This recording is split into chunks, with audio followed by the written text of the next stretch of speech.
Yes, be wifle away, and the international break is finally drawing to a close, so it's back to previewing Arsenal games, and this weekend it's a big one. Liverpool versus Arsenal at Anfield. If you're new to this show, this is where we preview every single Arsenal game. I give my team news, Arsenal predicted lineup, match basically stats surrounding it, and finally a predicted score. So if you're not, if you enjoy Arsenal and football related content, please consider subscribing on my road to 700. Let's start. The match in general is being played this Saturday, the 20th of November at 5:30, shown live on Sky Sports at Anfield, of course. So home match for Liverpool, away game for Arsenal. In terms of the insights behind the game, look, it's never easy Arsenal going to Anfield. Since Jurgen Klopp has taken charge of Liverpool, Arsenal won just one of the 11 Premier League games against the Reds. So all the bookies should be saying Liverpool are destined to win this match. But recently, Liverpool have not had the best form. At home's one thing, but in general, they dropped points to Brighton at home the other day. Of course, they lost to West Ham away. So if there's ever a chance to play Liverpool, maybe it now is the best time. And of course, Arsenal are now on their longest unbeaten run of any current Premier League side. So Arsenal in good form, Liverpool in bad form, but Liverpool a better team than Arsenal. So it's looking like a tasty fixture to match up for. In terms of team news, Liverpool definitely have more worries than Arsenal.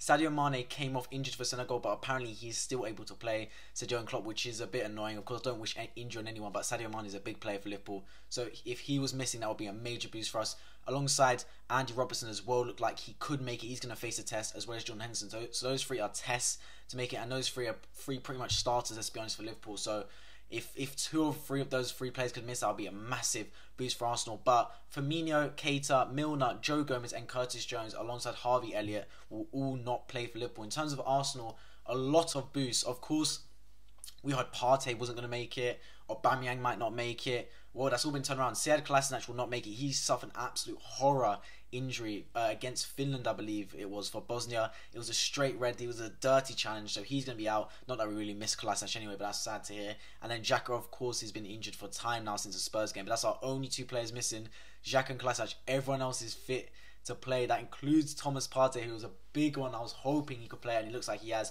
He's stayed back from the Ghana national team, and look, if that means an extra week of training for him to get ready for this fixture, I'm all for it. This is a big game. In terms of the Premier League tables now, Liverpool sitting 4th, Arsenal sitting 5th. It's 4th versus 5th.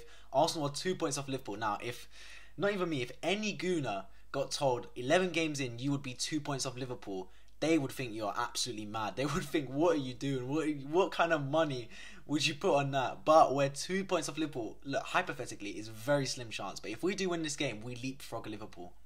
We go above Liverpool in the table, above the mighty Liverpool. Mohamed Salah meant to be the best player on planet Earth right now. So that's all the motivation these players need, and we're on good form, man. Of course, in terms of what it means for the top 4 race, I guess, there's kind of a gap. Not really a gap forming, but the drop from Arsenal and above, so the top 5 teams all are in the 20s, and below us are all in like the 17s, etc. So look, as if we could pick up anything from this game, even a draw, it's a good result. It's a very, very good result. It's going to be a tough game, but just to keep some daylight between Man United, Brighton, Wolves and Spurs, who are starting to creep up a little bit up the table, and especially I expect them to start making a push towards this Christmas time. So the last thing we need is just to drop points. If we can come out unscathed, and that means picking up even a point at Liverpool just to keep our unbeaten run going, just keep some momentum, that would be the dream. Let's get into the Arsenal predicted lineup now. In goal, it's got to be Aaron Ramsdale. Who else can it be? Got a clean sheet in international duty against San Marino for England, but other than that, like, the man has to start. You cannot have Burnley in goal unless Aaron Ramsdale gets injured. He's got to be there. Right back wise, Takahiro Tomiyasu, of course, he's been great since he's been in the side, unbeaten in the Premier League since he's been here. Centre backs wise, Ben White has got to be one centre back. Didn't go for England. It's a shame. Probably deserved to go, but let's use it as a positive. And let's hope that that means that he got more training at Arsenal this kind of international break. Next to him, Gabriel, of course, he did go for Brazil. Deserved call up. Left back, I'm going to make a change. I'll put Kieran Tierney in at left back. Nuno Tavares has been brilliant, don't get me wrong, but I think for Liverpool, you've got to have more defensive security. And I think Tierney provides that over Tavares. Other games, Tavares will be amazing, don't get me wrong, but against Liverpool, it's got to be Kieran Tierney for me. In terms of centre mids, right centre mid, Thomas Partey. It's got to be who else? Like, the man is an anchor in midfield. If he actually manages to make this game at Anfield, he will be huge for us. Remember, one of the reasons we bought Thomas Partey was for his performance against Liverpool for Atletico Madrid in the Champions League. Man, the match performance is one of the best Champions League performances. He dominated that midfield. And at the time, Liverpool had one of the best midfields in the country, in the world in fact. Like, they were fresh off winning the Champions League. They had a powerhouse midfield, and he dominated all those players man for man.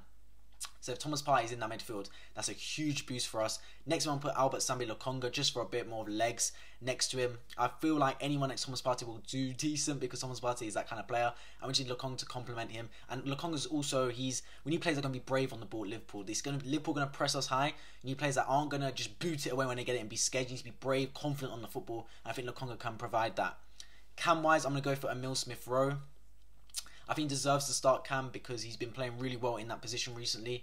He's obviously picked up a few big goals for us in recent games, including against Watford and Aston Villa. And if he can turn up against Liverpool here, that means the whole world's on notice. Like, there's still debating saying Mount, Foden. Now Emile Smith-Rowe is starting to creep into that debate now. And if he lays down a mark here against Liverpool at Anfield, that'll be big for him, for his progression to get properly into England's side, because of course he didn't make it, and well done to him for scoring on his debut. That's big from him. I know it's against San Marino, but he still did score on his debut, and hopefully many more caps to come. Right mid, Bukayo Saka, of course. Like, who else is going to start there? He's a franchise, one of the franchise players. Alongside him and Emile Smith-Rowe, literally they've got their own chant. Them two need to be the catalyst for us, and I feel like he might have some joy here, Saka, because Salah's going to be up the pitch. Mane, if he plays, is going to be up the pitch. Jota's going to be up the pitch. There will be space behind. And Robertson, if he's missing that Tsimikas guy's playing, he's not a bad footballer, don't get me wrong, but he's not at the levels of Robertson. He hasn't been tested like Robertson has. So maybe second could put him under pressure. Left wing, I'm going to put Pierre-Emerick Aubameyang. Now, for me, does Aubameyang necessarily deserve to start on this Arsenal side? Not recently, but the goals he can bring, and the fact that you're playing Liverpool, you're not going to have many chances, and you need to be clinical in front of goal, means Aubameyang has to take that spot, just because of, I know, his reputation of scoring. And look, if we have one chance and it falls to Aubameyang, I'm just hoping he can put it in the back of the net. And striker Alex Lacazette, he'll be so important in this game. He is going to be the make or break player in this side. If he can make that ball stick when it goes up to him against Van Dijk, against someone like Matip, for example, against someone like Konate, if he can make that ball stick and let players come off him, that'll be so big for us to win this game. Because if that ball just bounces off him like a trampoline, we're going to have no hope in this football match. Lacazette and Aubameyang are going to play a big part as to whether we win this match or not. And I expect us to also play a bit of a 4-4-2 in terms of attacking wise. But I'm going to form it as a 4-2-3-1. Just because I see it like that way in terms of the attack. We see Aubameyang as like a left forward anyway. But yeah, that's my predicted lineup for this match. And finally, I'm going to get into my predicted score. I'm going to go for a Liverpool win. Unfortunately, I don't see Arsenal winning. We always seem to lose against Liverpool, and I just can't. I'm going to put a 3-1 Liverpool win. I think our beaten run will come to an end. I hope not. I hope we get a result, but I just doubt it, man. Too many times I've gone to Liverpool optimistic and just fallen flat on my face. Liverpool on a brilliant side. Liverpool can literally tear any team to shreds, no matter how bad form they're on. But that being said, I'm looking forward to it. This is one of the few times I'm looking forward to playing Liverpool. I feel like it'll be a great test for us. A great kind of just a marker to see where we're at, because we've been on great form, but we haven't played any top side. We played good sides like a Leicester, Spurs, Aston Villa, but not top side. And this is the first time I'm playing a top footballing side in Liverpool. And let's just see where we're at. Let's see where we're at. Look, if we manage to pull out a result, Liverpool, amazing. If we manage to lose but put up a good fight, so be it. We've given it our best shot. Let me know in the comment section down below your thoughts ahead of the match, and even in the comment section down below also your score prediction. The winner will get it right, and I'll shout them out in Arsenal reviews after the football match. I've been Whitefoot. If you enjoyed this video, please consider subscribing on my road to 700. I'll catch you guys in the next video.